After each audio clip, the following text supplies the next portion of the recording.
Sir, ही रत्न वापरल्यानंतर शिक्षण, नोकरी, व्यवसाय, लग्न कार्य यामध्ये त्याचा कसा फायदा होतो त्याविषयी आम्हाला सांगा.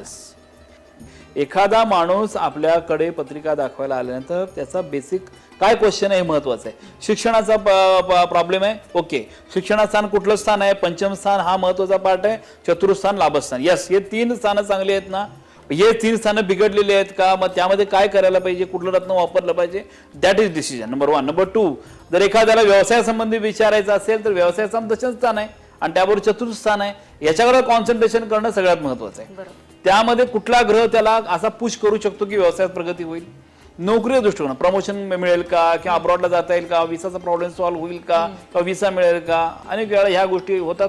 अनेक लोक ऑल ओव्हर वर्ल्ड मी जातो, अनेक कंट्रीत मी जातो, त्यामुळे प्रत्येकाचा प्रॉब्लेम ॲज अ कंट्री बदलून व्हॅरी होऊन जातो.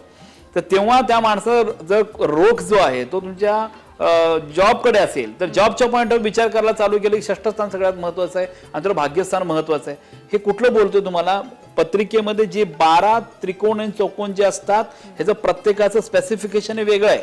फायनान्स वेगळं आहे, प्रॉपर्टीचं वेगळं आहे, जॉबचं वेगळं आहे, जमिनीचं वेगळं आहे, घर घ्यायचं त्या संबंधी आई वडिलांचं वेगळं आहे आणि बिझनेसचं वेगळं आहे, शिक्षणाचं वेगळं आहे. तुम्ही जो प्रश्न विचाराल त्या प्रश्नाकडे लक्ष देऊन त्या पत्रिकेकडे बघून काय प्रॉब्लेम आहे तो सॉल्व्ह करण्यासाठी कुठलं रत्न महत्वाचं आहे असा विचार करून जर तुम्ही रत्न वापरला तर 100% लग्नासंबंधी सप्तम स्थान आणि चतुर्थ स्थान आणि द्वितीय स्थान हे लग्नासाठी महत्वाचं आहे. मग लग्न का होत नाही, तिथे कुठले ग्रह वाईट बसलेत की ज्यामुळे लग्न होत नाही, त्याचा इफेक्ट कसा कमी करायचा, मॅरिटल स्टेटस स्ट्रॉंग करण्यासाठी कुठलं ग्रह वापरलं तर लग्नाचा बाशिंग बळ चांगलं होऊन लग्न होऊ शकतं.